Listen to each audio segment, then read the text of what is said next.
All right. So, welcome again to the podcast presented by Trynyty.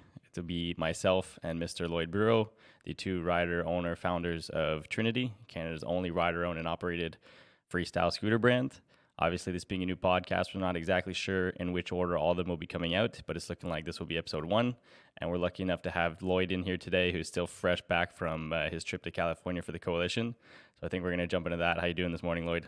I'm great. All the memories are still kind of pretty fresh from California.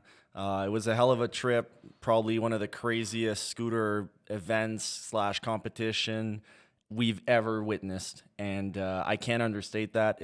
It was insane. Yeah, I think one thing that stands out for me when you were telling me about it, because obviously I wasn't there, unfortunately, maybe next year, hopefully. You kept texting me, we're at this spot or at that spot at one point. You said, man, this thing is a butchery. And I thought that was just such an accurate but, deep word to use for a scooter contest, a butchery. Yeah, it's because, if you know the concept of coalition, so you have 4 riders, all from all around the world, different teams, different sponsors. They are matched with 1 filmer, and there's 9 teams of pros that are invited this way to participate in the coalition. But this year, the last 2 years, they've been opening up a spot for an AM team. Right. That has allowed more riders to have access to the competition. And that way that brings the teams up to 10 teams in total. Right. And there are 5 mandatory spots. So the first year was in Paris, second year was in Barcelona. This year was in LA and San Diego. Right. And every year, Kevin and Cyril, co-founders of Dissidence and Ethic, Heretic, All Is Possible, you guys name it, you know these guys.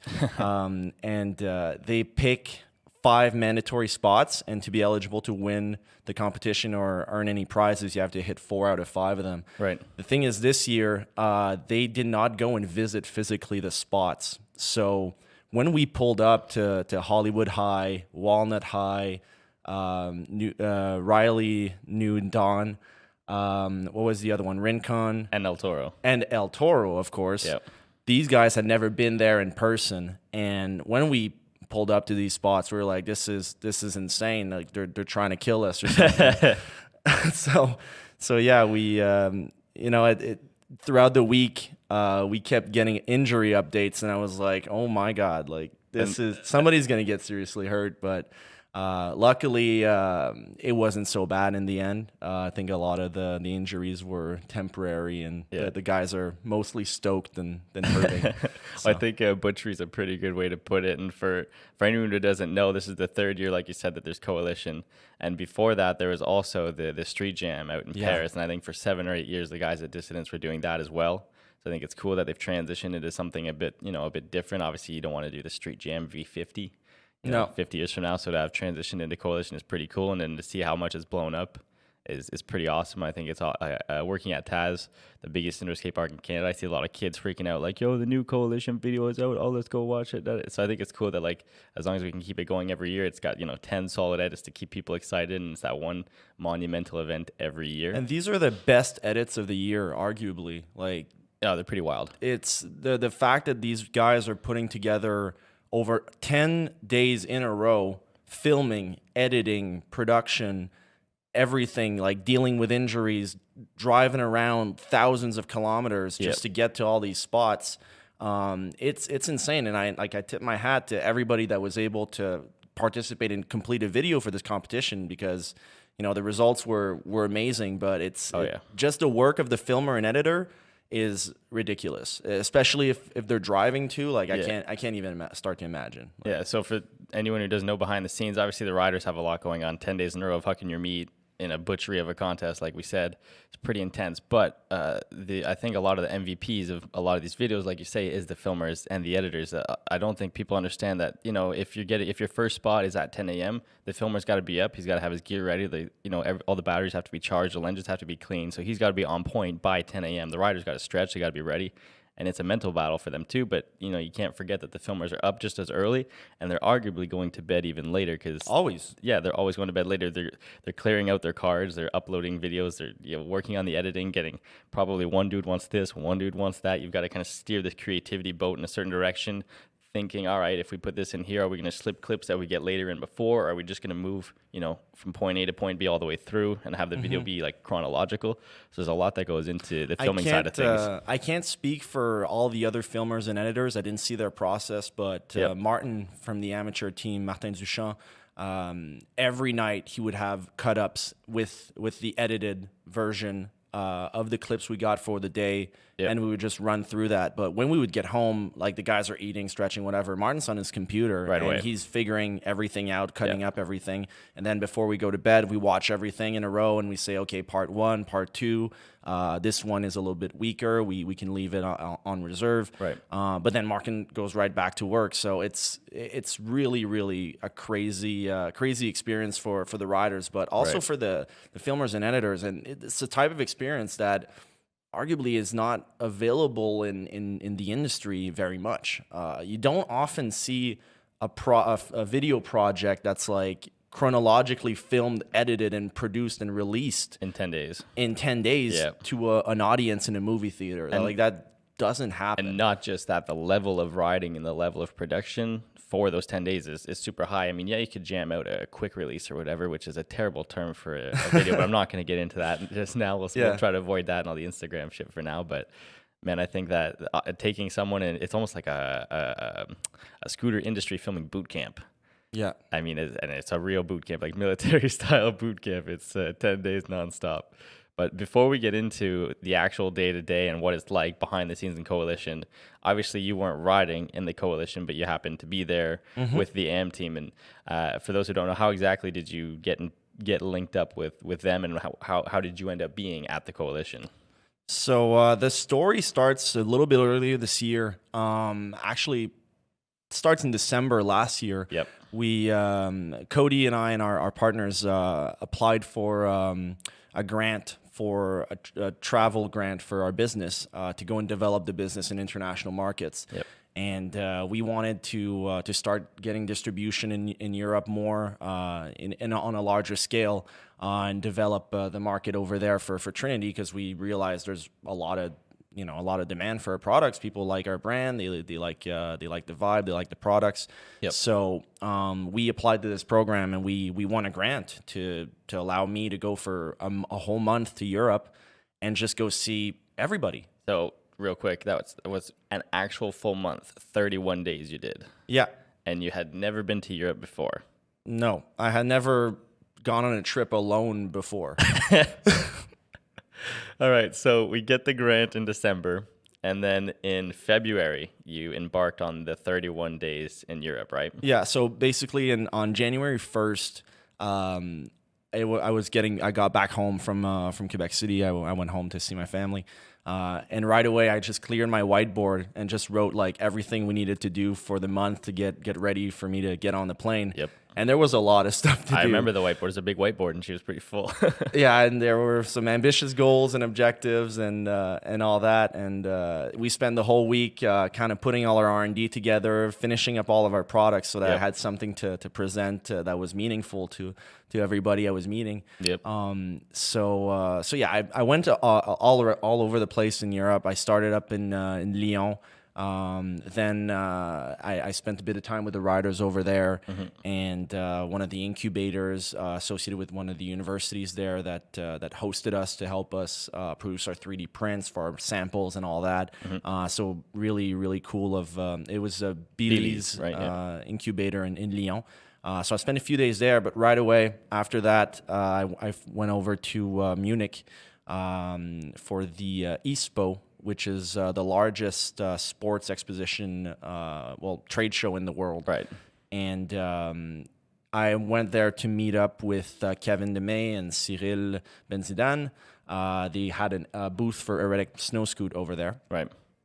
So I spent the week kind of networking with everybody in the industry I could run into. Right. And, that opened up a couple of doors. And I won't go through the whole trip. Yeah, that could be a whole other podcast. Because, we would spend a bit too much time on that. But the first day I went to Lyon, first scooter session I went to, there's an indoor skate park it's not Sergi. I forget the name, Right. but if one of our French friends were here, they could correct me. But I saw the level of riding and the community that's in Lyon is really impressive. It's become like the city of scootering. In France at least, it's now the center where there's a lot of pros that live there, Right. that go out and ride all the time. And when I was there, I went to the indoor skate park and I saw one rider that was there and I was just killing it. And I was like, who's this? And I think it was Boris that was like, oh yeah, that Angel Fuster. He's a local rider here, rides for Authentic Scooter Shop. And I was like, that dude's a fucking killer. Yeah. He's a shredder. So, I mean, I saw that. I kept in the back of my mind, and I traveled all around. I went to after Germany, I spent 4 days in Paris at the Dissidence warehouse, working with Kevin on a bunch of different projects for Trynyty and Erratic and all that. Yep. And after that, I went to Lyon. I went back to Lyon, grabbed a rental car, went to Switzerland to ride snow scoots with Benji Bryant. And how'd that go? It went very well. I have a bit of a scratch on my back, but Oh man. we'll get into that one another time. All right.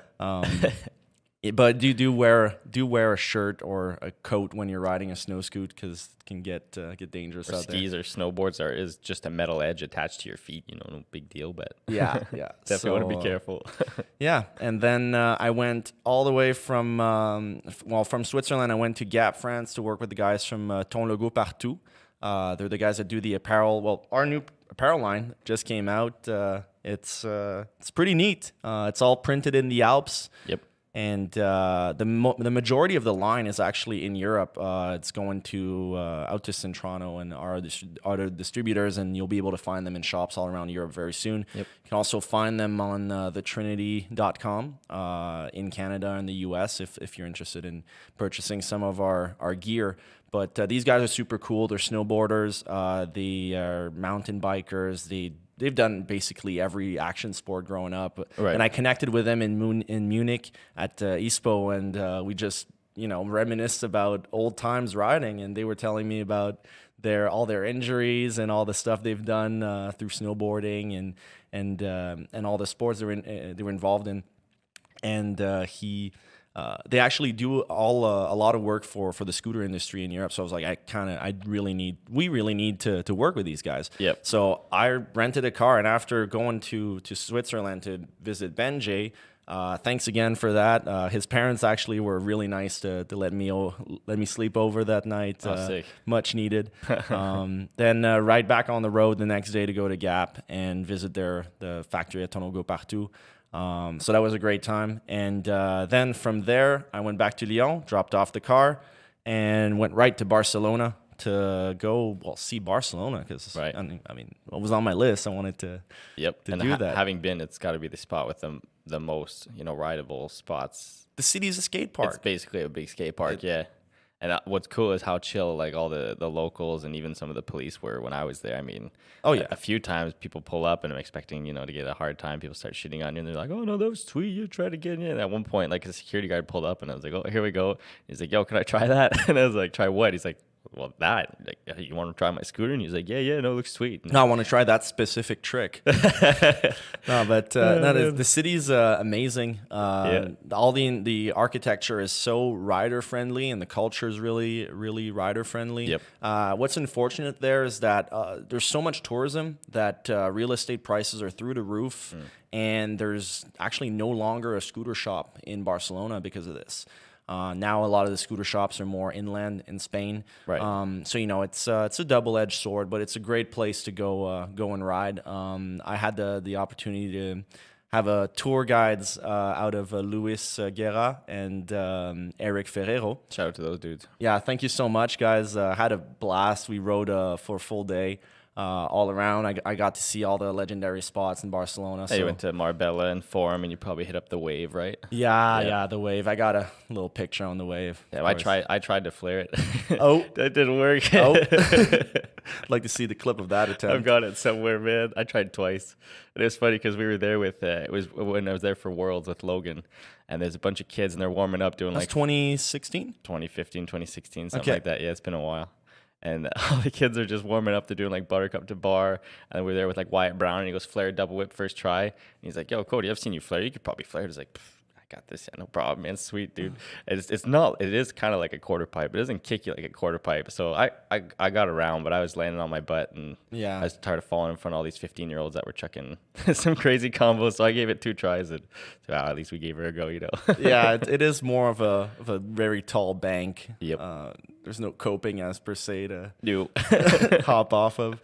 But it's a dope spot. So yeah, Barcelona was amazing, and then I kind of misplanned, but I reorganized the trip so that I would go and visit the guys at Skate Pro in Centrano in Denmark later in the month. But I'm in Barcelona. That's like Next door. no, it's all the way west of Europe. If you're looking at a map, Denmark's on the northeast. So I looked at the plane ride, and I was kind of pushing off booking my train or my plane to go there because I was like, I don't want to know how long it's gonna take.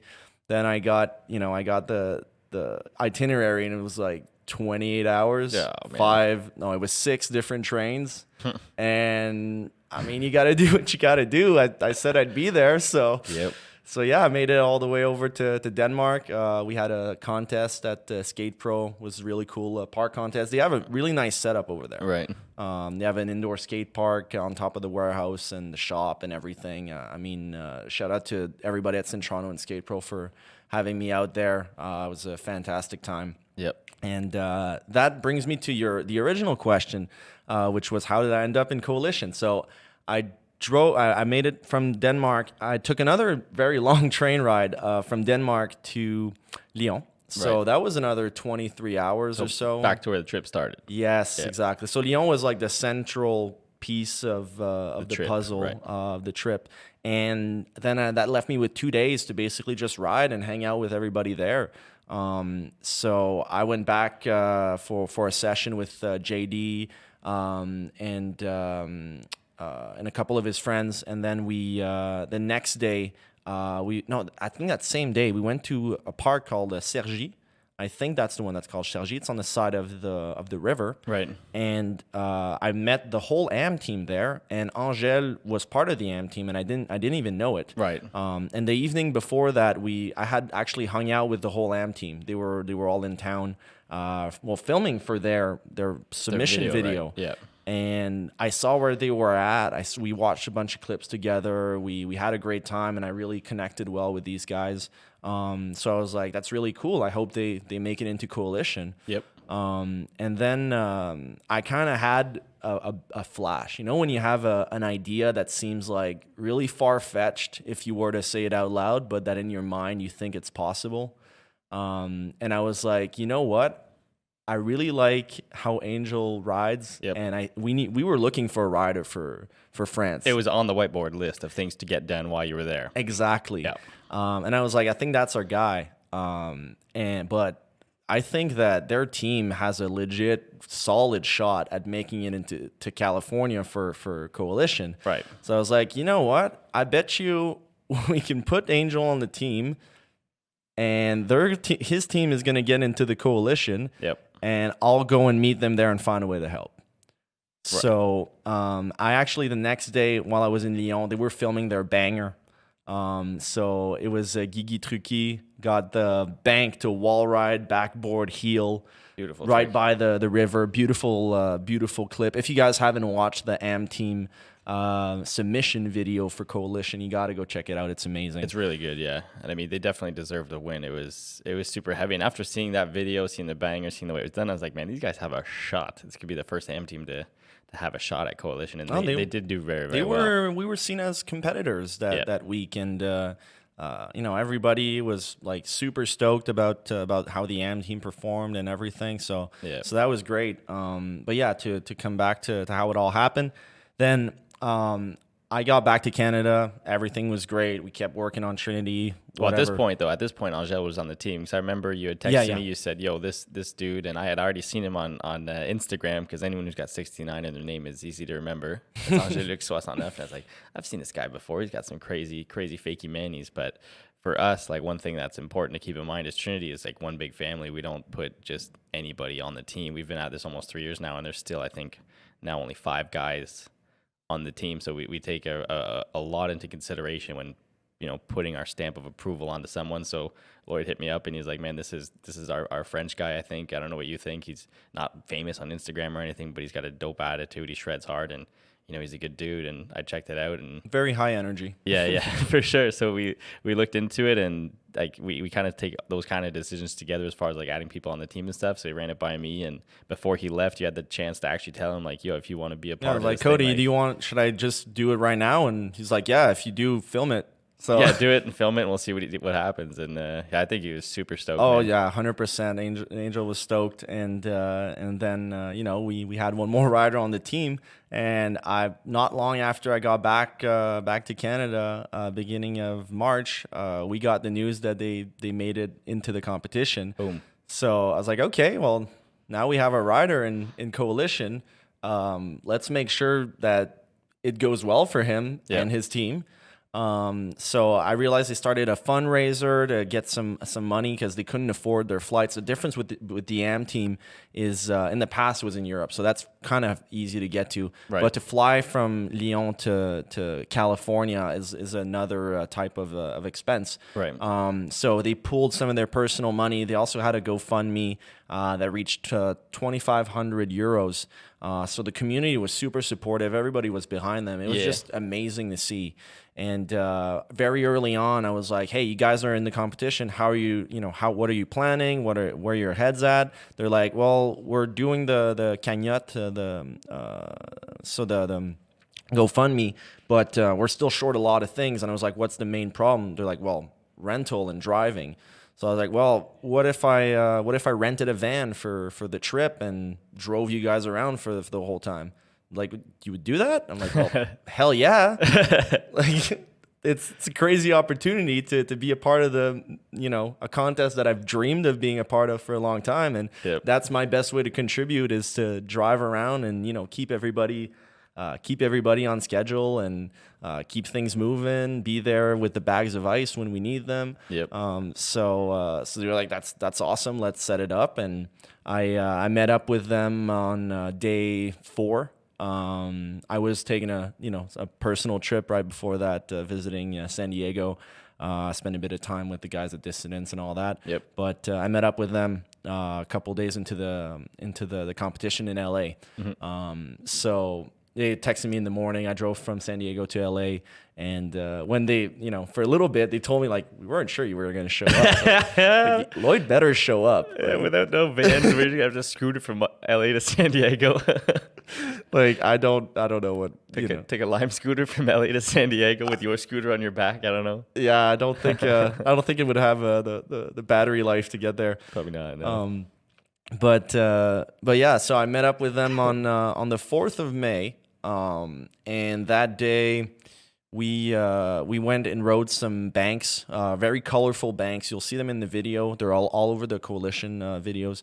But we just hit up some spots in LA, and what I really liked about the attitude of the team throughout the week was that they were very poised. They were staying in control. They weren't like overexcited. They were excited to be there, but like they knew it was kind of business trip. They had to keep it together and perform, and that they would get the most enjoyable experience out of it by taking it seriously and having fun when it's possible, but always keeping your eyes on the prize, basically. And it was really good. And so with all the mandatory spots that are completely insane in terms of size, it's just, the 4 of them are just massive gaps and rails. And one of them's like a bank over a gate, not a gate, but a fence. Yeah. And if you extend the bank to the gate, it's just like right into it. So you got to pop. Yeah, you gotta give a good pop. Yeah. So yeah, and that first day I was like, where do you guys want to ride? Do you have any plans? They're like, well, we're gonna take it easy, not hit up any of the mandatories today. We want to go and explore and get some unique clips. So I was like, that's interesting. That's Very cool. mature, actually, too. Like I don't know how many people out of all the 40 riders, but a lot of people did end up getting broke off, and it is 10 days. Yeah. So if you're broke off the first half, that's that's down a quarter of your team for half the trip. That adds up. Oh, you in the lose long one run. rider early on, it significantly impacts the results. Yep. So yeah, I like the strategy, and that day we got a ton of really cool clips. Then the next day they hadn't hit any mandatories yet, so And this is day 5 at this point now. day 4, day 5. So Right. day 5 we're still in LA. It's our last day in LA, and they're like, okay, we got to do some mandatories today. I'm like, what do you guys want to do? Like, well, we could go to Hollywood. Was Hollywood on the list too? Yeah, Hollywood Okay, High. okay, yeah. And I don't remember how many stairs it is. 16 in the front, 12 on the backside. Okay, there we go. And they had a fat chain In the right middle. at the top, like right in the middle. So about 1/3 of the way down, there's a massive chain, Right. which complicates the access to the rail for sliding purposes. So a lot of the riders had to end up like lipping over it or All the like way over. tricking into it, or some guys gapped over the fence. Some of the videos, most of the videos should be out by now, but Yeah. that thing is ridiculous. And what was special about that spot was, it's Hollywood High. It's a famous spot. Yeah. So as soon as you pull up, there's a security guard calling the cops. Right, on So the you spot. have like 3 tries, and that's it. You got to get out of there. So I had the car parked on the The getaway car. on the corner, and Thibaut went at it, Thibaut Dekeker. So the guys that were on the AM team, there's Angèle Fuster, Guillaume Truqui, Thibaut Dekeker, Antoine Vemel, and Martin Duchamp is the filmer editor. Right. So Thibaut hit that spot and got a massive clip on it. It was sick. And right away, I just like, all right, guys, we're done. Let's get out of here. Let's go. Yep. And next spot right away was Walnut High. Damn. And Walnut High was insane. Like, It's a high rail. everybody that had been to it earlier in the week, a lot of them hadn't even hit it. They were like, they went up to it and then they just left because the rail is way too tall. Yeah. It's like like, shoulder height almost. yeah, it's huge. insane. And I think it's a 20 set. I think it's a bit more. I think it's like a 22 or something like that. Don't quote me, but it's big. No, it is big. I stood up at the front of it and I was like, no, this is not a scooter rail. This is a roller coaster right here. Yeah. So Thibaut was feeling good, but and he had it in his head that he was gonna be the one to hit the spot too. Right. I think Vemel actually got a clip on Hollywood, but we didn't end up using that one. Right. But still, props for hitting them, like both of these guys. Oh, for sure. So Thibaut was getting ready the whole time. Well, getting ready means like he was just chilling like this. As he does. So then we pull up to the spot and I had brought a broom, so I started sweeping up all the... Shout out to the broom. I told you to get a broom. Cody's idea. It was a good idea. I was like, how can I help these guys better? He's like, just, use common sense, but get a broom. I was like, yeah, get a broom, get some ice, tell them not to get broke off in the first couple of days. That was the only advice I gave you. I said, get a broom, don't let them get hurt, especially early on, and get some water, keep them hydrated. Yeah. And so Thibaut walks to the top of the stair set at Walnut, and he just stands beside there with a scooter and just looks down. And I'll say it in French. I think I think he said something like, "Bon les gars, on le fait bientôt, sinon je le fais pas." Hein? Which vaguely translates to, I got to do this now or I'm going to not do it. I'm going to bitch out if I don't do this right now, boys. This is freaky. Yep. So it didn't even take that long. We got like 3 angles. We got we had a disposable camera, so somebody was on the disposable camera. I was there with the live photo shot. Yep. And he went up to it like 2 or 3 times. Found and the it was speed, like, yep. all right, okay, so gars, c'est bon, j'y vais. And then we would just hear from the back like, what? And then everybody's just like, what? Then you hear wheels. And he just pops, lands perfectly on the rail. Yep. And managed to trick out, which is like he's the only rider in the competition out of everybody that tricked out of that rail. Yep. And he just did a backboard, front board whip out. And he caught that whip too. And it was caught proper. it. It was like one of the cleanest clips I've ever seen. I've done a lot of sports. I've done football, basketball, scootering on top of that. And, I'm quite used to feeling adrenaline. But, like, I felt that trick, like, right to the tips of my fingers. I was, like, shaking. When you see these guys, like, hugging each other after their tricks, yeah, they're stoked. But, like, half of that is stoked that they're alive. It's relief, yep. It's relief. Oh, yeah. Like, they're just like, yeah, you did it and you didn't die. Yeah. On to the next one. Exactly. So yeah, that was completely nuts. Thibault got 2 mandatory spots in a One day. Yep. And, What a monster. Not small ones either. No. So yeah, we got a few more clips there, and then we drove all the way to San Diego. And that's when we started getting the injury reports. So before we get into the injury report, one thing I want to touch on, you mentioned there's obviously the chain on Hollywood High. And I don't know if it was the same at a few of the other spots, but I know there's one, I don't know what it's called, but there's one big rail. It looks like it's behind some industrial building, and it goes down and it curves slightly to riders left. You know the one I'm talking about? So I noticed that one too at one point had a chain as well. So I'm not sure if people were tired of scooter riders showing up every freaking day, like nonstop, that they're like, fuck it, we'll put a chain on these rails to stop these guys from going, or what was going on. Didn't work. Yeah, it definitely didn't work. It's like it almost just motivates you. It's like, well, now we're just gonna have to skip over that chain. Like, fuck these guys. Yeah, I know. Short of capping the rail, and even then we'll still try. I just thought it was funny to see, like, because there's one team, I can't remember which team, but you can see someone hitting this down slightly curved rail. It goes all the way through, and then the next, I don't know, whatever team it was, someone goes backboard, and then you jump into a back lip because he had to skip over the chain that was now there. It's just like a big old, F it's you one to the thing man. to switch up on a rail. It's another to have jump to. over at a specific time. Yep. Like, you don't have time to balance. You got to get that balance right away and then jump over the Yep. chain. Like, it's ridiculous. How close they are to absolutely destroying their bodies is crazy throughout the whole 10 days. Yep. And the injuries we got were arguably bad, but like not Pretty reasonable. pretty reasonable in regards to the actual feats that were accomplished. Oh, yeah. So you guys finish up, head down to SD. Yep. And this is now day 6, headed into day 7. No, we're still day 5. Still day 5. Okay. Okay, cool. So that's the Sunday night, last day. Heavy day 5. Oh yeah, heavy day 5. And that's like when I realized, like, wow, we've got something good cooking right now. Right. And on the end of day 5, we start getting injury reports like Pelot out, broke his hand. Luca Di Meglio, like, major concussion, teeth loss, Messed up his chin. slid open his chin. And they were on the same team. So that's 2 guys off of the same team that are now out. Exactly. Yeah. And I was like, okay, that's pretty heavy. And Luca actually ended up flying back. Right. And was that so he could get, like, treated medically back in France? Yeah, where he just wasn't. No, I don't know if it was anything like that. I think Right. he got a bit of a treatment locally. Right. But he was just like, I think his head was so messed up that he just had to go home. Had to go home, yeah. Fair enough, man.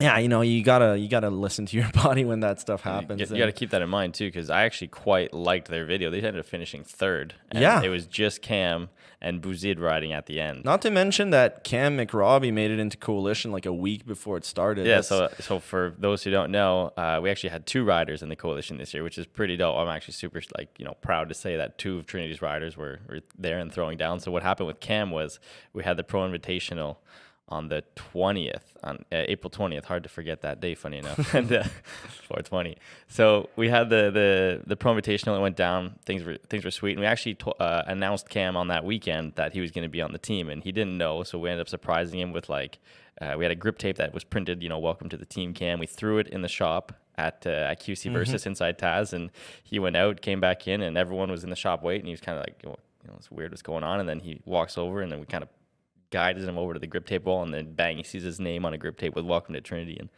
he was all, I think he was in shock for one, and he was stoked, and all the boys were there, so that was sweet. And not only that, like maybe 4 or 5 days after the contest is over and he's gone home, Pelot, who was staying with you, finds out that someone on his team last minute was out. So they were already 4, lost somebody, and Pelot was like, man, that Cam guy who was at the Trynyty Jam here in Canada, he's a monster. If we can get him for our team, that could do it. That'd be sweet. And then sure enough, he hit up Cam. Cam hit us up and moved a few things around. And a couple days before that, actually, I had mentioned to Pelot, like, you guys are still looking for a rider, right? He's like, yeah, we just, one of our riders dropped out.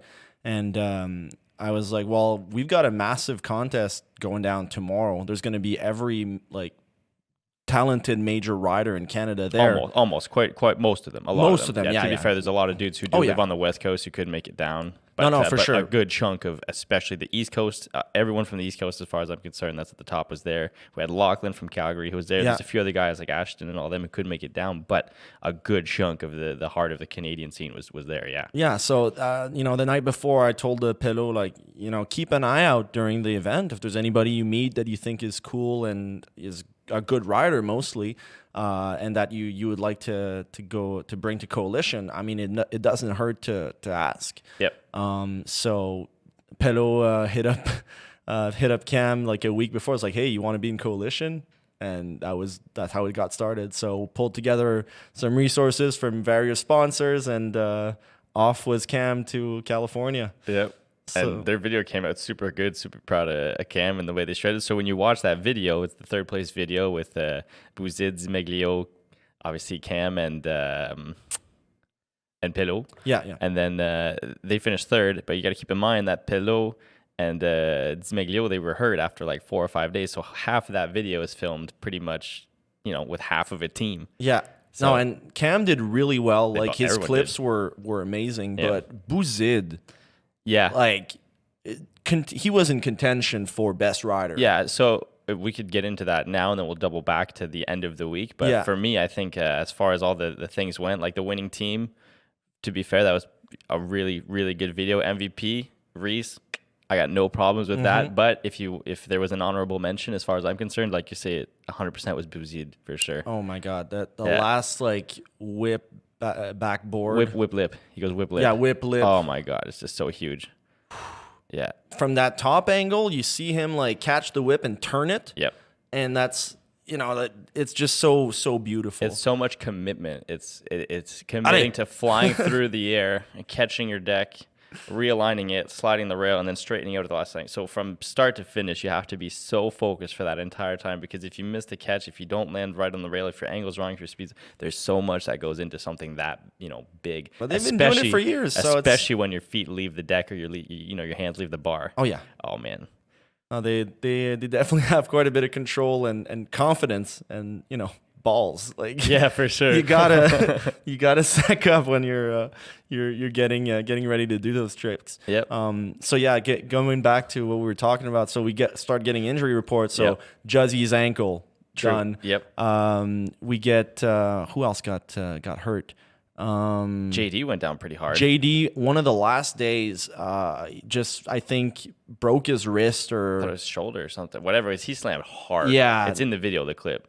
No, it's pretty bad. But there were no, in Barcelona, there were a lot of knee injuries. And this year, everybody walked into the And premiere. Boris, too. Boris in France. Yeah. I'm thinking of Portugal. It was Portugal in France who bugged his knee, and he's just now getting back. Killing it at Feast over this last just weekend, getting back. Like, have you seen what he was doing at Feast? Well, just getting back to where he should be, Yeah, I know, he's a monster. Yeah. So yeah, then I was like, guys, like, you hear all this? I think we're doing pretty well. Nobody's limping. So at this point, nobody's injured. You're still whipping everyone around. Yep. You've got 2 of the mandatory spots done, and we're now halfway through the contest. Yeah. Right. So then it's on the Monday, and that would be day 6.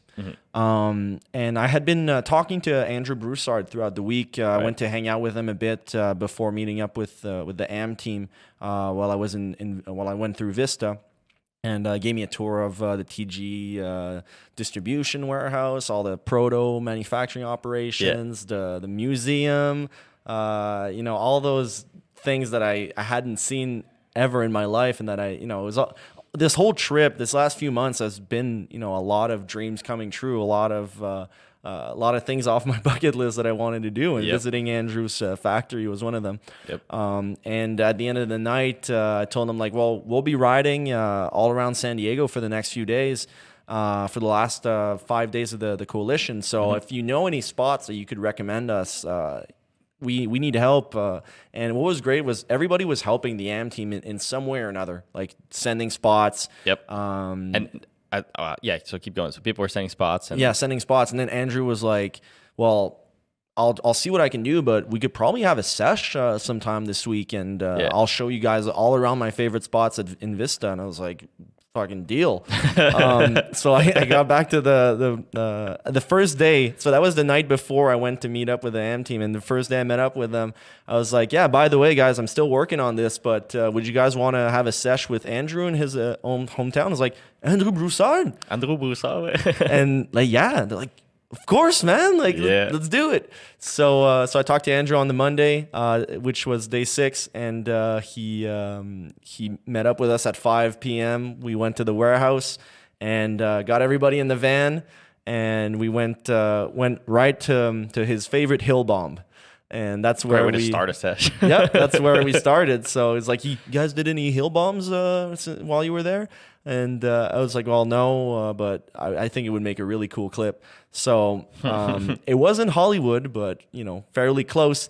I was driving the caravan, and Martin was on the passenger seat window, sitting on head the outside, edge, right? Yeah. Head outside with holding the handle inside with one hand and filming all of that as we were hill bombing. I was probably, a couple meters behind them, just trying to keep up the speed, but not getting too close. Just in case, yeah. But you see, there's a few clips that are just so beautiful. There's like the full 4 riders and Andrew in front. Oh, and man, they're just so like sick. In the intro. So that was just like so symbolic, kind of like giving back to the next generation. So that was awesome. Kicked off the session really nice. Got some fantastic footage. And the boys got to ride with Andrew. That's pretty cool, Yeah, exactly. The godfather of scootering, man. That's pretty. No, we owe a lot to Andrew, and he was telling me a bit about his story, but the dedication that he's shown in developing Proto and Scooter Resource and PG. We will definitely have Andrew on the podcast, either in studio or electronically somehow. We will definitely make that happen. Oh, for sure. He's got he's always had very specific vision about scootering and where it should go, and I do happen to agree on a lot of the points he's bringing up. So I think if we can use this opportunity to share a bit in more detail what we talk about, what we think would be a good thing for our sport. I think it'd be a nice opportunity. But yeah, to continue on, that night we started hitting up all the spots in a row that Andrew was recommending. Right. And it was like the scooter gods were with us. Like, we would show up to a spot and he's like, yeah, this one's a quick kick out. But 20 minutes later, still going. We're still going. Yeah. Like, he's like, yeah, this never happens. So cool. We got the clip. Then we go to the next spot, and he's like, guys, like, there's this ditch, not a ditch, but it's a sewer gap. Oh yeah. But every time he's been there before, there's a massive truck right on the landing. And that night, no truck. Guess what? No truck. Yep. And he's like, guys, like, this is not normal at all. Like, there's something going on. Yeah. So yeah, Thibault got a sick clip on that thing, and we kept going, and it gets funny because we got to a mani pad, and Angel's doing a combo on it, and we're filming, and we hear we see this Mercedes truck pull up, blaring music, and this dude just pulls up at the stop sign, and he just stops, but he stays there. And we just stop because we think he wants to go by, but he's stopping. He's like, oh no, it's all cool. I'm here to watch, man. Like, just blast the music. Let's go, dudes. Like, hell yeah. So we keep riding, and he's still there hanging out. So he says, hey guys, let me go park the car. I'll pull around and come hang out. So it's this Mexican guy living in Vista and doing construction. We heard a bit about what he does, whether that's fully accurate or not. I don't know. He seemed to be a little bit wired. if I could put it that way. You go word. Noel the homeboy, shout out. Yep. He's in the intro of our video of the AM team video. Yeah, he is. So yeah, he just he gets out of his car and comes over. He's like, "Hey, can I try that?" He's like, and Gigi's like handing him his scoot, and Angel's trying this trick, but this guy gets on the scooter full speed, and there's like 3 stairs to jump to go in manual. Just full speed, pops not high enough, clips the front wheel, slams into the wall in front. It's like, hell yeah, dude! Like that was sick. And then he goes in, and he tries it like 3 times. Just slams the whole time. And I'm like, what the hell is going on in this guy's head? So then he goes back to his car, and we realize like he has a 40 in the like in between the seats, just chilling, just drinking. And Andrew in his car, and Andrew's like, yeah, that's a homeboy, we call him, you know, a homeboy, a good old homeboy, little Vista homeboy right here. So yeah, but he was really nice actually. Yep. And then he's like, all right, dudes, just wait a second, I got something for you. So he goes to his truck, comes back with a freaking dab rig. Oh no. And like a torch. He's like, you guys want to get high? And like, I just kind of looked at the dudes like, dudes, just don't take anything that this guy gives you. Like, straight up. I'm not your dad, but just be careful. So he ended up doing all of his own stuff. And we're going to the next spot, so obviously he just gets back in his car, follows you, and follows us, no way. Blasting Nipsey Hussle, and just chilling. And then he followed us for all the rest of the spots. No way. And around 10 p.m., he's like looking at his watch anxiously. He's like, "All right, guys, I think I gotta go. My curfew's coming up, and I got a DUI 2 weeks ago, so can't be fucking with the cops, you know." So like all good, Noel. You have a good time. Yeah. You have a good one. So that was really entertaining. I think Andrew had a lot of fun that night too. It was hilarious. And we got really productive clips that day. Yeah, for sure. So yeah, that was good. But actually, yeah. So then the next day, so that's day 7. So that day went pretty well. Yep. Day 7, we were like, okay, so we're at 2 mandatories right now. We have 3 more to do. Well, isn't it? I thought so. There's 5 spots, but only 4 you have to do. You have to hit 4. 4 of the 5 mandatory spots. We wanted to go to all of them. Right, to give yourself the best chance to get the 4 best clips on the mandatory spots. Right. Exactly. Okay. So then we that day we decide like El Toro. This is the El Toro day. Yep.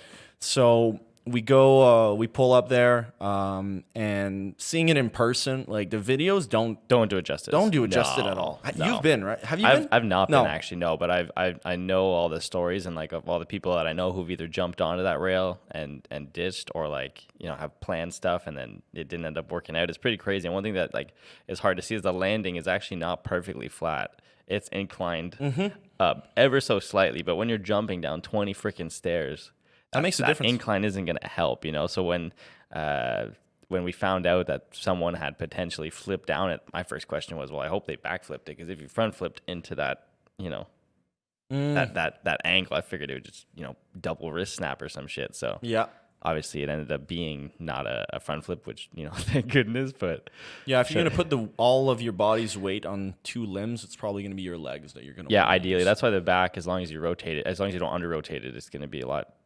Not to say easy, but it's more feasible, I think, to pull off. To that, for that point, you've seen Juzzy's video. Juzzy's team's video. Yep. He inwards that the set, but when he lands, it like bounces up, and he like does a mini manual. Yes, but do you know why that happens? He bent his deck.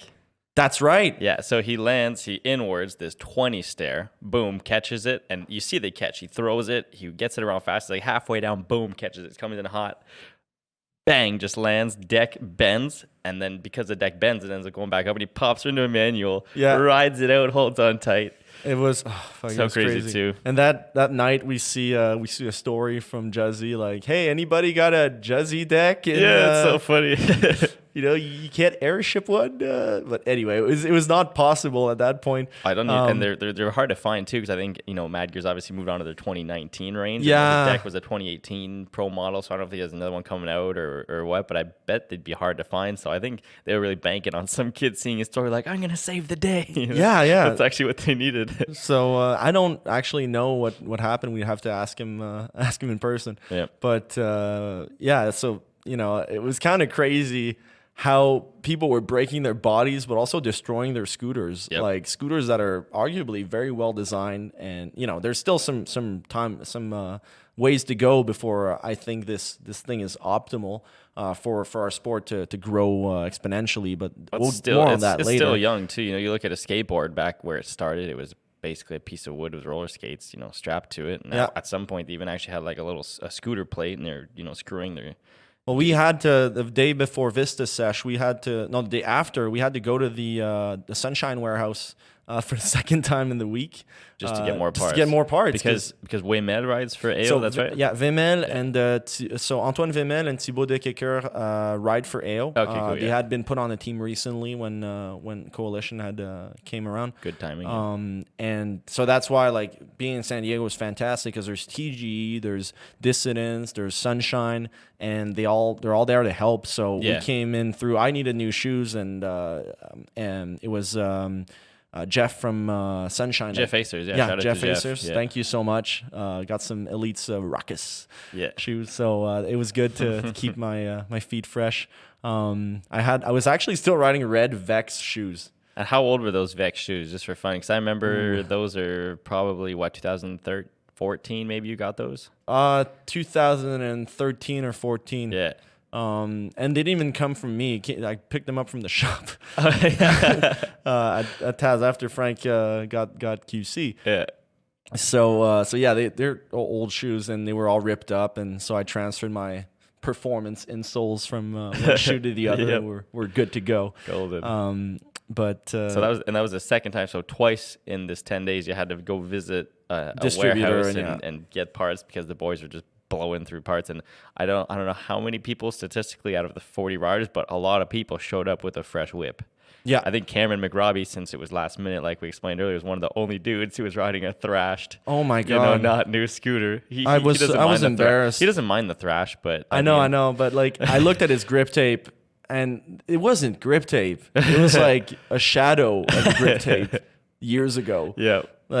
There was no grit at all. He was like, "Yeah, you know what? I'm not gonna get a new grip. It's just gonna throw me off." Throw him off, yeah. I know Cam. Yeah, of course he said that. But man, that thing was not pretty. But he did do some insane things on that, and it was very impressive. So you go back to AO for the second time to get the boys fixed, because they've again broken scooters. Then we hit up El Toro. Right. Damn. So. And then, Wemel and Thibaut both had their eyes set on it. Wemel wanted to gap it, but I think when he got up there, he was like, this is actually very, very dangerous. So he ended up not doing it. I mean, he did a ton of other really crazy stuff. Oh, yeah. But, I totally respect that decision. I was like, dude, if you're not feeling it, don't push it. You're not in your country. You're far from home. If something really bad happens, it's not a good time. Yeah. And if you can't see yourself land it, don't try it. I truly believe that what happens in reality always starts in your mind, and being able to train your brain to see a trick through in your mind before you do it will greatly increase your chances of succeeding. 100%. But if you can't even do that, just your brain's not there. Oh, as soon as there's any doubt, especially on a spot like that, it's one thing to think all right, I'm gonna do this, land in a fakie manny, and then try to hold it all the way. Am I gonna make it? Maybe not. Might take me a couple tries, but that's one thing. But when you're hucking your meat down, El Toro 20 stairs, you can't be half in, half out, 1 foot in the door, 1 foot out. You have to 100% not only think but believe. I'm about to do this right now. I'm gonna get close enough that I don't get ragdolled. No, for sure. So yeah, then Wemel was like, yeah, I'm not going to do it. So it was up to Thibaut again to validate the spot. Damn. So he gets up to the side of the left rail, looking down. And he's goofy, so he's looking at it either front board or front lip. Front 50. Front. Oh my goodness. Okay. Wow. Thibault's really good at front 50s. You'll witness it when you see the video, but he pulls up to it a bunch of times, and I didn't say anything, but I didn't feel the same energy that I felt at Walnut when he was on the top of that. He took a lot more run-ups than I would have liked. Right. Getting to know him a little bit. And he's done this trick so many times. It's like it's a big rail, but like it wasn't front 50, out. Yeah. It wasn't out of his realm of abilities. But he got up there. I don't know what happened, but he jumped up and he hit his back wheel. Got on for the 50, but the front of the deck slipped. That's pretty much worst case too on a front 50 or a back 50. Really, is when your back's locked on, but the front's not. Because what's going to happen is the whole front end's going to fall forward. Yeah, and then like the one thing with scootering is obviously we've got our hands on the bars, and if you're committed to something, it's really hard to let go. Because by the time you realize that, oh shit, I've missed, you were so committed that you're not past the point of no return. But if you've seen a clip of him falling, he's pretty much just tacoed on the rail. Oh yeah, so one of two things could have happened. He could have missed the back of the deck and like fallen backwards and landed like kind of on his back on the stairs, which is not very comfortable. But what happened was the opposite. So he got the back of it on and fell forward, kind of like right tacoed, like you said, onto the rail like this. Yep. Flipped over, did a full flip, somehow didn't hit his head. But his left foot went and dug right into a hole into the grass just like slipped a ligament. So in the ankle, in his left ankle. Right. So he actually got up right after, and he's like breathing, trying to figure out what's going on. And you see him in the video. You'll watch it when it comes out. But he's just standing there and like trying to focus. And then we realized he couldn't put any weight on it. So, we called it a day. We got a few other clips. So Guillaume took it upon himself to find a way to get a clip of this thing, and he got a little creative with it. So So he got we technically got a clip there too. Not technically. Yeah. So we also got some other clips all around. I managed to get a clip out front too, actually. Yep. So that was fun. It was a challenging one too, but I'm happy with it. I was inspired to ride the whole week. So of course, yeah, the cool l'ambiance, the vibe is. Yeah, like I got back home and my back was shot, and I was like, "Why is my back hurting?" I'm like, hours of driving, yeah. And then riding a scooter like that. I haven't ridden so much, that much in a while. Oh yeah, we've been busy building Trynyty, Sometimes you and I will go. Sometimes I'll go 2 weeks without riding, and then I'm feeling like a little depressed and stuff. I'm like, man, what's wrong? And I look at my riding shoes. I'm like, I haven't put those on in like 2-3 weeks. It's time to go fucking roll around. Yeah, and then it gets frustrating because when you haven't ridden in 3 weeks, every time you ride, all of a sudden most of your go-to tricks aren't as close as they used to be anymore. So I was really stoked to see you get the 2 clips in the video. I was really proud. Thank you, man. I really appreciate it. It was fun. I mean, I didn't go and like risk it all, but I did a couple clips that I'm happy with, and that I got my little signature for the competition. So that was really cool. Yeah. So we left El Toro, got a big bag of ice, and forced Thibault to do ice baths for the rest of the week. Yep. By the end of the week, he was doing them by himself without being forced. So that was good. But by the 3 days later, he was walking and my man pushing, and I think he's fine now. So it's pretty amazing. Yeah, given how close it got from being really bad. For sure. So after the El Toro sessions was what, day 7 or day 8, something like that. So we're coming towards the end of That's day 8. Day 8. So day 8 ended with El Toro. You got your clip out front after. That's day 7. That's day 7. Okay, yeah. So that brings us into day 8. Day 8. Right. So day 8, we had to go to Riley and Don school. So that's the one with the bank to fence. Bank fence. Yeah. So we went there, and we actually linked up with JD, Charles Flavio, Justin Phillips team. Homies. And I forget their filmer. Wasn't Justin doing the editing and stuff? You know what? I don't remember. I think they had a filmer though. Okay, so shout out to their filmer. But His like, name is escaping us. Yeah, I'm so sorry, dudes. Like, there's was 40 dudes plus 10 filmers, so there's actually 50 people to try to remember everybody. It's a lot to keep in mind. No, for sure. And you could list every rider in the world, but not everybody's there, so it's like kind of easy to get mixed up. But yeah, so their team was there, so we had a session with them. Yep. And Rudy Garcia met up with us that day. Yep. Because Rudy is producing a documentary on Coalition. Right. So that's gonna come out. I don't know when. I don't know how it's gonna look. But I think it'll be pretty interesting. It's behind the scenes footage. Rudy spent at least one day with every team. Right. And cool. Day 8 was our day with Rudy. Oh, cool. So he actually showed us a lot of spots too. Rudy's the man. For anyone who doesn't know, Rudy's actually I guess an amateur skater, but he fucking shreds on the skateboard, and he was dope for a long time. No, Rudy still kills it on the skate, and then he's been involved, I think, through Sunshine for a long time. They had him making videos with Elliot and all those boys. So he actually, for someone who doesn't scooter, knows the culture and the boys super, super well. Yep. So I think he's a great person to be doing that documentary, and like you say, I can't wait to see it. Yeah, and they got interviews. They got they got a bunch of things. They got every rider and filmer interview. Hopefully it's not a secret. It's not a secret, is it?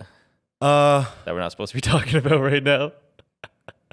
I mean, people have been talking about it a little bit. Okay, we should be fine. We'll run it by Kevin, but hopefully this podcast blows up because we're revealing secrets. Nobody gets too angry. Yeah, hopefully Scooter Brad doesn't call us out, man. Whatever. Please, Scooter Brad, review this podcast. Tell us how we can do better. Like, it's good. I don't really care what he thinks. All good. It's our little podcast. So. Yeah, it's fun. So Rudy whipped you guys around day 8. It's your day to film with him and do the interviews. Well, I whipped him around. Oh, so he hopped in the car, and then but after that, so we got the session. We got the clip at Riley, and actually Cam's team pulled up there too. Right. So we had 3 teams together. And it was like, what was crazy throughout Coalition was all the times we would just run into another teams. Yeah. And people in the general population in Cali must have been like, what's up with all these scooter people just out there doing ridiculous things and abusing property. We had the same thing when after the Pro Invitational. Because in Montreal, the scene's pretty big, but it's not often you got like literally 20 dudes at a skate park sesh. Mm-hmm. So the day after the Pro Invitational, we had all the Ontario boys and most of the Quebec boys at Rosemont. Yep. Right before you showed up. The park was full, and then I think like 20 minutes later, the park was just empty, and it was just us. And I guess all the skaters had gone to another park. And then, funny enough, a couple of my buddies who skate were at that park, and they're like, man, we just came from Rosemont, and there's like 20 scooter dudes. I don't know what the fuck's going on, but this may be a problem.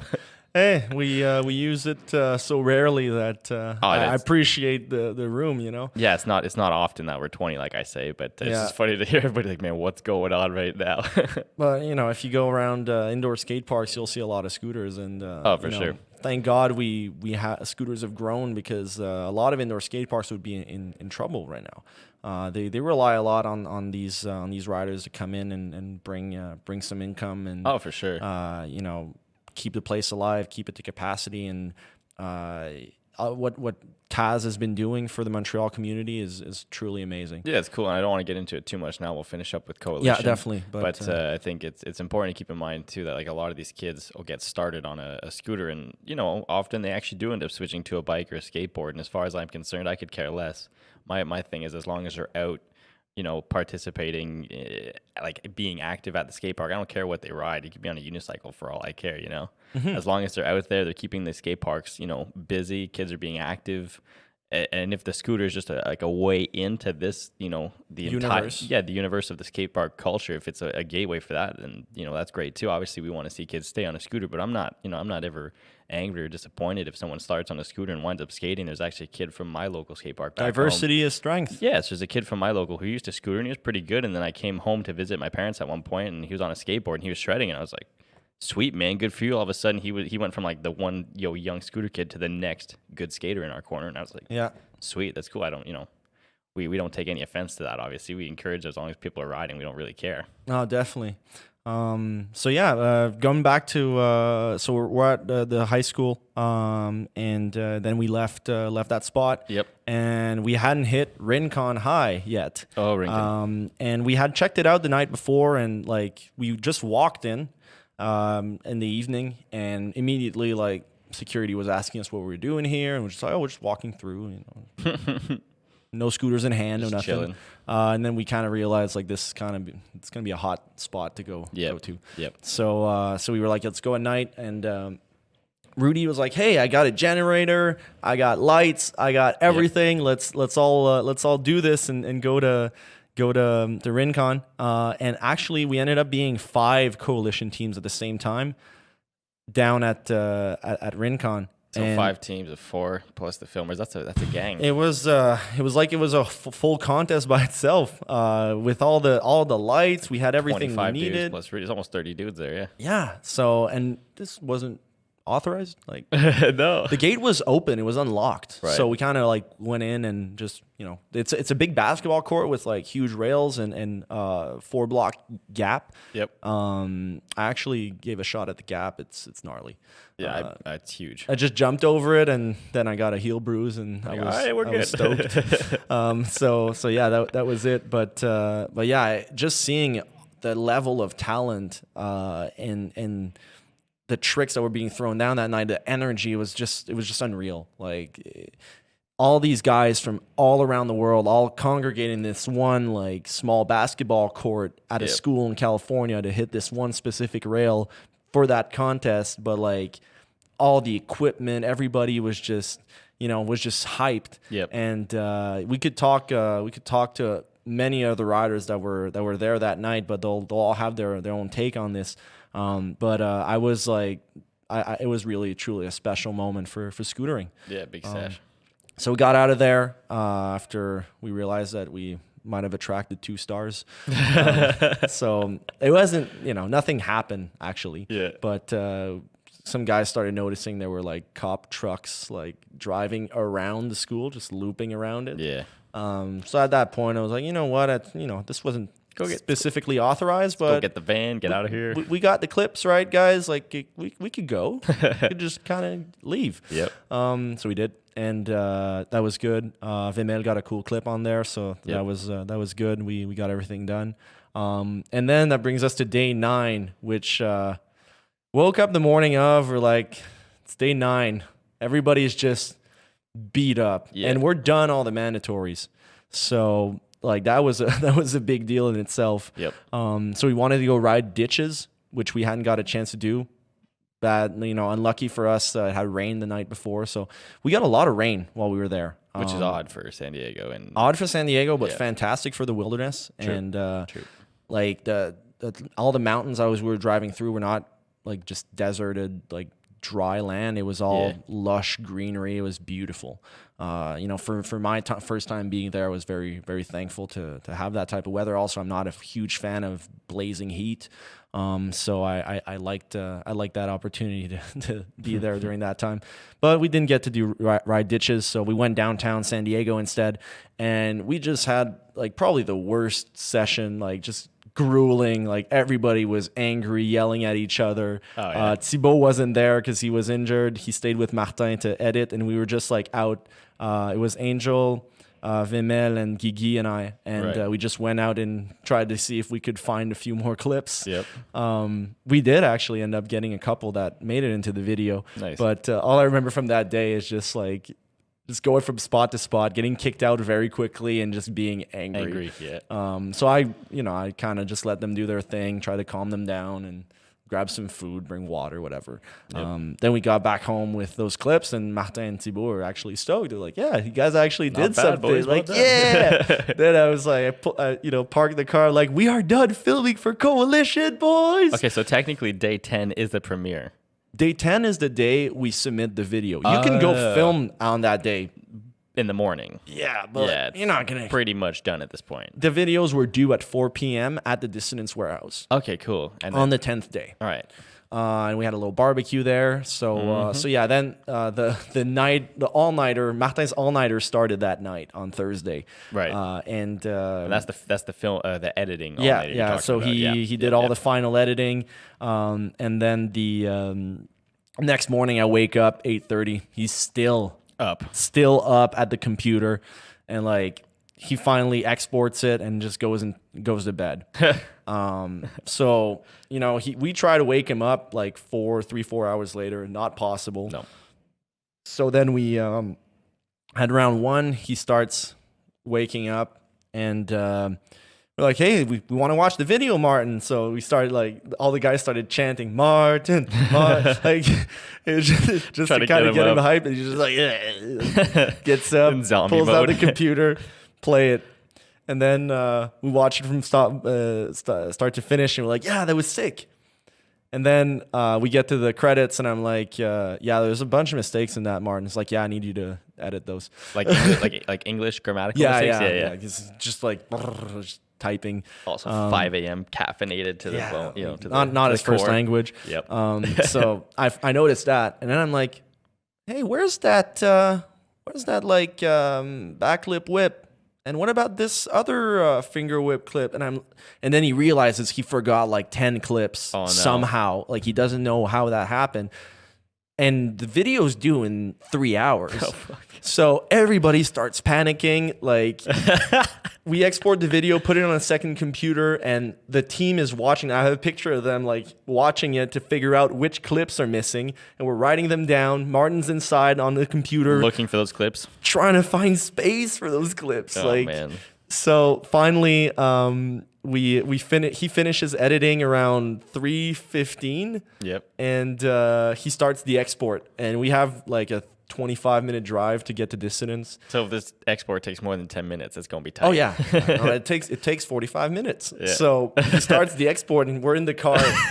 Video's exporting, and we pull up right beside the warehouse, and I look back, and I'm like, guys, is the video ready? He's like 8 minutes. So like, okay, well, might as well wait until it's done. And we still had like 20 minutes before we could hand it in. Yep. And we were all by the rules. Like we really wanted to, respect the competition, and Right. it was really well done in that sense. But then we watched the video, and we realized like one of Vimel's clip was poorly cut. It just cuts out too quickly, and I'm like, fuck. But we can't re-export it. So just went away, handed it in, and had a little barbecue, hung out with everybody that was there at the Dissidence warehouse. Shout out once again, everybody at Dissidence USA. Putting that together, yeah. Hugo, Bruno, Cyril, Kevin, all put I think it's Bruno's girlfriend that was there too, helping out with the barbecue. So very cool. Good times. And then we all went back to our respective bases, ready to meet up the next day for the premiere in Vista, California. Right, so that was the next day. Yeah. Okay, yeah. so I didn't know if I guess that gives them time to, compile the videos and sort that out. You got to get it to the movie theater. You got to make sure everything's working properly. Right. Like sometimes, there could be a fuck up with the export, and I don't think sure. Kevin and Cyril wanted to disqualify anybody over For that. that, yeah. So I think 1 or 2 teams had to resend the video. I don't know what happened exactly, but Right. that gives them enough time to get everything ready. Right. So yeah, then that day we got up pretty late, just kind of slept in because it was our only time to do that. And then we headed over to Vista. There was a skate park not far from the premiere, so we started riding, rode for a couple hours, and then parked the car, got into the movie theater, and just met up with everybody. And we see like the Coalition V3 premiere tonight, like the big poster, and like, yeah it's pretty dude, badass. No, it was dope. We got like tons of pictures in front of that thing, and just meeting up with everybody. Everybody's like, yeah, we got the winning video. You guys are not ready for our shit. Like, so, and yeah, I got to meet another bunch of people that weren't part of the competition, but were there for the premiere. Yeah, like a lot of people ended up pulling up. Yeah, I ended up spending a lot of time talking with Ray Warner. Oh yeah, yeah. Shout out to Ray, man. Yeah, no, he's been involved in the sport for a very long time, doing a lot of different things. Yeah, a lot of people like Shelby Grimes and all them were there too. Yeah. Like everyone that's in the area that could make it. It's like a big gathering, It's Yeah, exactly. cool link up. Yeah, so we all got into the movie theater and started watching the videos, and everybody was just blown away. Of course, yeah. The whole thing was completely insane. So I have a few questions about this premiere. So when everyone pulls up, was there like a limited number of people who could get in, or anybody that was there? There were tickets. There were tickets. And so how much was the ticket? They weren't being sold. Okay, but there was still a limited number of tickets. Yeah. So there was 5 tickets per team plus 1 extra. So Right. I got the extra for my one, team. Yep. And because it is a movie theater, there are limited seats. Right. So yeah, it was pretty packed, but like, you know, a good 90% of the scooter community that's been involved there for a very long time was present, and just having that was pretty amazing. Cool. Like I never thought I would have a conversation with Kevin DeMay and Andrew Broussard at the same time, just hanging out. Like that's something I put in my head months ago, but that just like the whole coalition thing was more of a far-fetched idea in reality. But in my mind, I was like, this is possible. Yep. And I think it shows that there's always a possibility to will your dreams into existence. Well, yeah, you look at us. We started riding foldable scooters, and like when I was a kid, I wanted to be a pro scooter rider, but it just literally was not a thing. And then people like us have willed this into existence, and now kids on the come up have the chance at actually, committing to this thing that, that helped raise us basically. And literally riding is what did it. Like if people weren't out there breaking the scooters that weren't designed to be ridden that way, we wouldn't have any scooters that are good enough quality. Nope. And people got hurt, like seriously breaking the scooter. I hit shit a few times snapping those forks, you know what I mean? Yeah. Like the old school razor forks, the number of times I did a 180 and you slightly under rotated, or you did a 360 but you slightly over rotated and then just bent, or you wheel break bite and the you went deck. right over the front.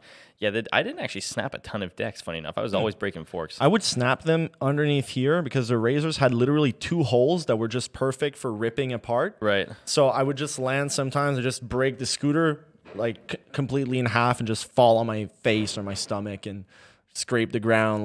But the next piece is in my garage and I just put it back together and get back out.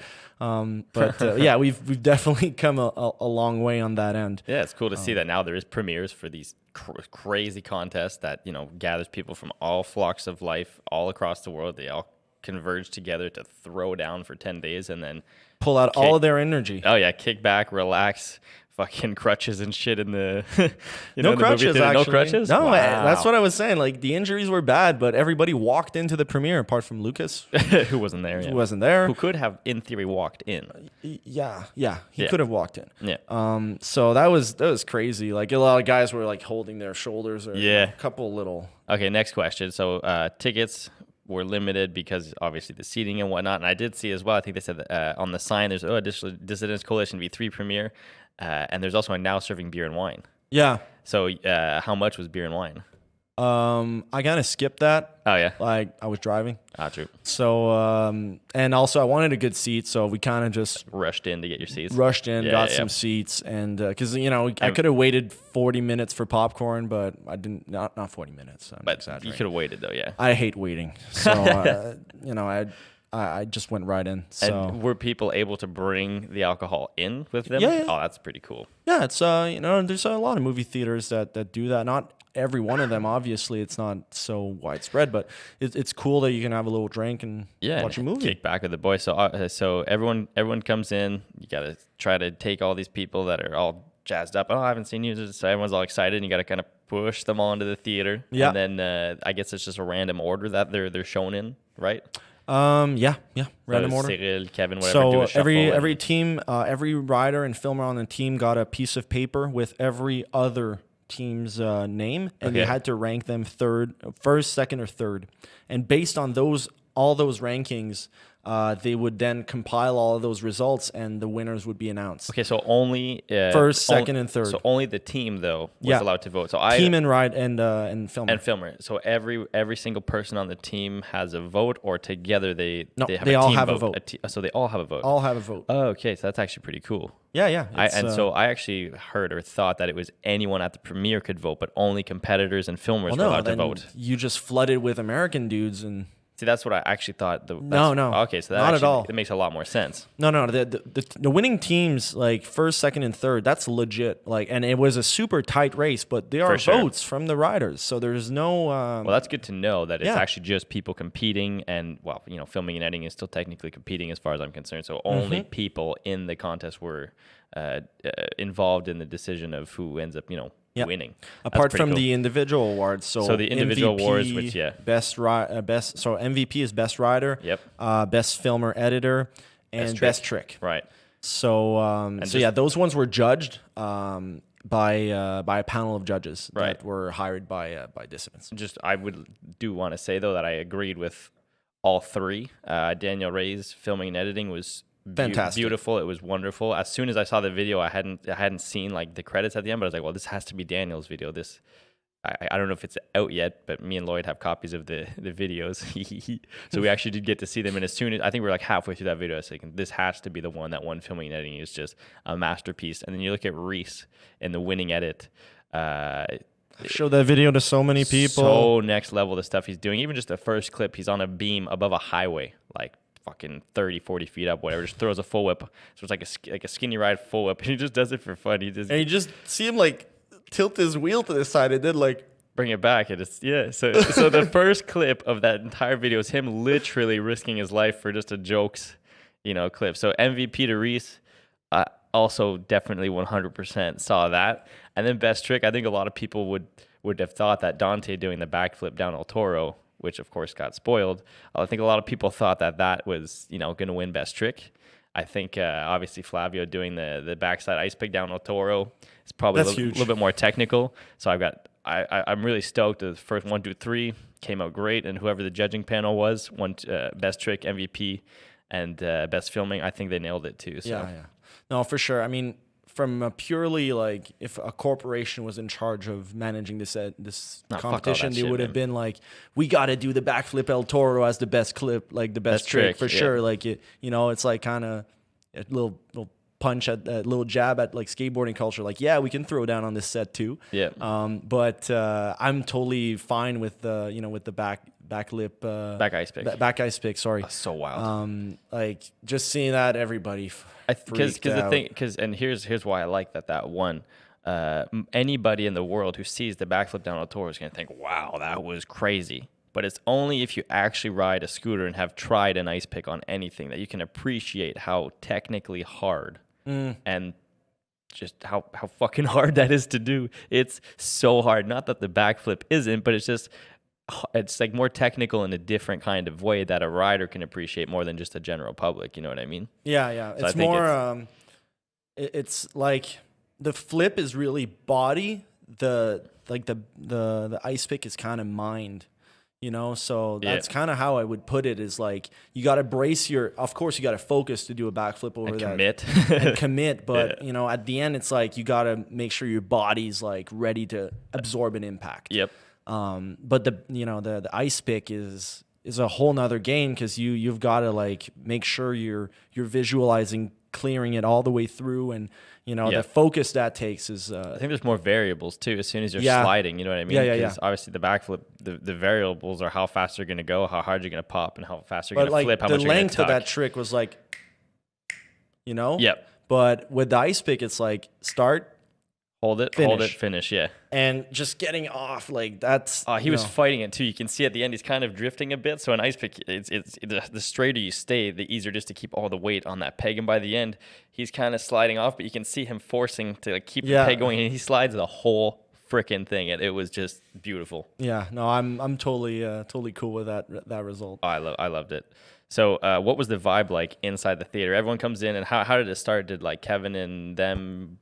give a speech at the start? Was there someone hosting the whole night? Was there or was it just like, all right, welcome everyone, sit your ass down, boom, first video to the 10th video? Yeah, so Bruno from Dissidence USA did the intro and all that. Okay. So, it is a Dissidence USA event. Yeah. Primarily. And, after that, we just got right into the videos and watched them all in a row. Yeah. It was people were just like super freaking stoked, out, yeah. freaking out, screaming, like shouting out, it was all people from all around the world. So whenever one rider from a specific place is doing a massive trick, like all their homies like, hell yeah, like, Villeurbanne. Like, so it was really cool. And, our video, I was like, I was hyped for it, but people actually responded very well to it. The AM team video like got a lot of screams. Angels, one of Angels, Fakey Manny's, man. Oh his my Fakey Manny's God. got so much praise. Like, And again, that's just a thing of like anyone can appreciate someone flipping through the air, but only if you've tried to Fakey Manny do you know how impossibly hard that is. I know people like Robbie Haynes used to ride for QC who would spend hours every day just going up to a wall and then pulling off of it and like holding the Fakey Manny. And there's Angel, there's what's his name? I can't remember, but there's only a few guys who really, really have full control in Fakey Manny's. John Reyes too, but definitely. But to see the way Angel will, do one trick and then he'll land in a Fakey Manny and he'll bring it over to another ledge and then link it up. I mean, those are BMX tricks, and we don't have tire pressure. We have just a metal core on a urethane. Yeah. So it's so much. It's just so precise. So everyone in the theater could probably definitely appreciated it. Yeah. And the video will probably be out, but there's a clip where he goes 180 Fakey manual, holds it, tail whip to Fakey manual, and then like brings it back, half cab, and just they lost their minds. Everyone did, yeah. It was insane. And of course the walnut, like Thibault's walnut front board whip, people lost it. And if for the entire 10 videos, what clip do you think got the biggest like roar from the crowd? Ooh, that's really tough. Could it be the ice pick? Could it be the backflip? Could it just be the backflip? Was people pretty losing insane. their minds. Yeah. But it's really tough to tell because the whole thing was just nuts. Right. If you watch them from top to bottom, you're gonna not absorb about 50% of that. It's just too much to take in. It's too much. Yeah. And that makes it even harder to judge for everybody. Sure, yeah. But not to mention Dylan Morrison's backflip over Hollywood without a helmet, like. Yeah. Dylan's savage. Shout out to Dylan, man. Crazy. And his team had a pretty trashy video. Well, it was dope. Just for fun, like if I know that obviously I wasn't there and whatever, but my favorite videos, Dylan's was possibly my favorite. Kevin Austin being one of my favorite riders, loved seeing him there. And like you say, I don't know if trashy is the right word, it's maybe thrashy. Yeah. But I fucking loved that video, dude. Yeah, I wouldn't. It was more like just them going around and fucking shit up, and then getting in trouble. I think Daniel Cardenas was the filmer and editor for that video, and I love Daniel's vibe. So I really, really like that video. I think that video starts with Kevin trying to just backboard El Toro, and he's filming them, and there's a security guard exactly. coming up. He's like, yeah, you got to shut down the camera. He's like, no. In a sec. Just 1 sec. Yeah. And it's just everybody was dying laughing during that clip. Oh, man. And that's one thing. Like, I know a few people got the backboard at El Toro pretty quickly, but if you don't know how goddamn good at riding a scooter Kevin Austin is, and to see him take 3 tries to get a backboard on it, that shows just how like crazy that spot is, Yeah. It was insane. But you see the security guards like, I'm taking the equipment. Then he's like, don't touch my camera. Don't touch my camera. It's like, right here, Kevin. And and there's another moment where the skater. So at one point, Kevin's trying the combo, and if I may get this wrong, but I feel like it's just on a rail kind of behind a tennis court, and he goes back 50, back sugar, and then front side full cab with the bar. But I guess it was before he had landed it. He kind of slipped off, jumped out of the 50, and then some skater starts talking shit. But if you've ever hung out with Dylan, he's not going to take that. So I think 30 seconds after the skate, I don't even know what he said. He might have even just been like, he was just making noise while they were filming it. Yeah. So Kevin comes over and he's coming up, and then Dylan, you just hear Dylan in the back coming up all the time. He's like, I'll beat your fucking ass, mate. He's not having it, man. I will fuck your shit up, mate. Oh, it's so funny, man. And then one of them, I don't know who, actually takes the skater's board and just sends it flying. Yeah. They were not having it, man. They're like, this is our fucking contest. We have 10 days to get this shit done. We're not going to put up with none of this crap. For sure. So I love that video, man. I thought it was super good. No, it was intense. And they're all amazing, but the thing about the winning edit, Reese's team, they seem to be having so much fun, and their video showed it. It was like, it's just the intro is hilarious. Yeah. It's just like you it's see Mark amazing. Williams like scooter flying, falling on his ass, like just laughing. Like it just seemed like they're having a good time. And then throughout, there's just a bunch of crazy clips.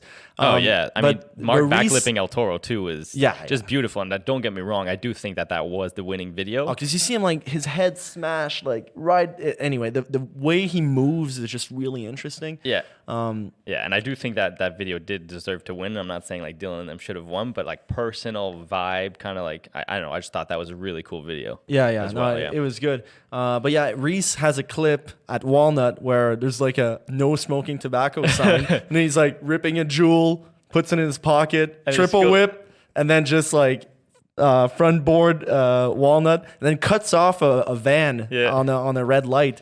And then she starts yelling. Like the girl in the car starts yelling. She's like, "You guys are idiots!" And then you just hear one of the riders say, "Suck my dick. I hate my life. I want to die. I hate my life." She's like, "You got anything more to say?" "Yeah, go to hell." Yeah, that lady was not stoked. Shout out to her. But yeah, just it was just like it was funny, a bit intense, like to ruin people's days like that, but. It made for a funny cinematographic experience. Yeah. So yeah, no, it was a good time. So to get back to the premiere, we got Bruno. I think you said intros it. 10 videos. Yep. And then votes are cast. Votes are cast. How long after the videos are the votes cast, and how long after the votes are cast does everyone find out who's won? I think it took about 35 minutes. And you guys were still chilling at the theater? Yeah, we got out of the theater, right. And then we went back in, and they announced all the winners. Chill. And yeah, after that, we all met up at Andy Wagner's house. Shout out to Andy and Sunshine and everybody. Thanks for having us over. It was a great night. Got everybody from what I saw. Yeah, quite a bit of a sausage fest, But, definitely. You got a contest that involves 50 dudes. Like, yeah, it's gonna be. It's gonna be a bit of a sausage fest. So that's all right. I mean, that's people from all over. Everyone's just there to hang out. I was just stoked to hang out with all my friends. Yeah. Like, people I don't get to see often, and everybody was in a good mood. Obviously, contest's over, so it wrapped up the trip really good. So yeah, that was the best way to close it out. And yeah, I think everyone got pretty sauced up at that party. Definitely. From what I saw. Luckily, we had brought a 60 ounce of rum, but it broke on the way because one of the guys dropped it, and I'm happy that happened. Things would have got out of hand. Oh yeah, no, it was a good time, but definitely a nice exclamation point on the whole experience. But yeah, that was Coalition, man, and I still can't believe like what went down. Happened. Yeah. I think the butchery, like we said at the very, very start, was a good way to put it. But if you had to sum it up in like a few words, what would you use to try to describe that whole thing, start to finish, premiere, after party, injuries, everything, if you can try? Energy, passion, talent, like just the talent that is all assembled together. Yeah. But also like the originality, like everybody's got their own style, their own way of seeing life, and just conversations with scooter riders are so interesting because they're not dumb. Like a lot of them are actually really smart individuals. Some of us are pretty dense, but a lot of people are pretty smart too. But yeah, they're the ones that are really talented, like they understand a lot of things, and they choose this activity specifically because they want to do it, not because they feel forced by some external system or forced motivation to do that. They're just in it for fun.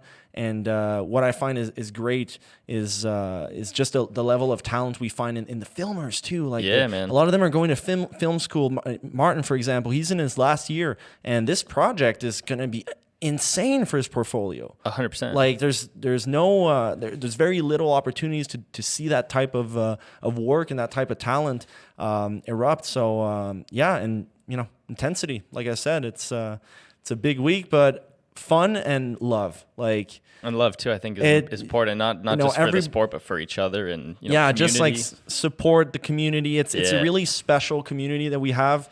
It's hard to describe, but if you ride a scooter and you've been riding it for a long time, there's an instant connection and trust. For sure. That is apparent. It's a big family, man. That's one thing that like we can't go over enough. No matter where we are in the world, if you meet someone who's, I mean, obviously, kid on a razor is not going to count, but if someone really rides a scooter, there's that instant connection, that instant like brotherhood that's just universal. Mm-hmm. I think It's a little tribe. It's it's getting bigger, but it's definitely a little tribe. Yeah, I think that's one thing that it's big, but it's easy small. to appreciate. Yeah, for you know, sure. like it's a lot of people to meet, but it's fairly nice to manage. Once you get to know everybody, you know how things kind of work together, and it really has enlightened my vision for scootering and where we should take this. And we'll find everything in our power with Trynyty and our events to keep that spirit alive and keep pushing everything in the right direction. Keep growing that community. Yep. Well, I'm really glad we had the time to sit down and go over the coalition. It's actually been tough because you've been home for a little bit now, and I wanted to hear all these stories, but we wanted to save it for this podcast. Yeah. We're actually an hour and a half deep, so I think we might as well wrap things up. I think we've done, on a fait le tour, comme on dit en français. Like you say in French, we did 100%. We've gone around. So yeah, really appreciate you taking the time to tell these stories and not holding anything back. Yeah, dude. This will be the first episode of the podcast. We've got a lot of cool stuff planned. So stay posted. Once we do start releasing these podcasts, we're going to release them every 2 weeks. Mm-hmm. So we've got this one going over the coalition. We've got an interview with Ethan Kirk and Lachlan Gauthier coming out as well. Got a lot of cool projects in the works. Some new Trynyty parts actually will be dropping quite soon at the end of June. So keep an eye out for that. Really appreciate anyone who's had taken the time to listen to us, listen to our stories. Be sure to tell your buddies. This isn't some Instagram video that took us 10 minutes to make that we put quick new learn or easy chill clips. This is real life stories, and shout out once again. Shout out to Dom and PH for putting together the studio and allowing us to film here and record here. They have the Sans Filtre podcast, which is a podcast that's in French in Quebec, and they've had a lot of success. So they put together the studio very recently, and now they're starting to record podcasts for a variety of different projects like ours.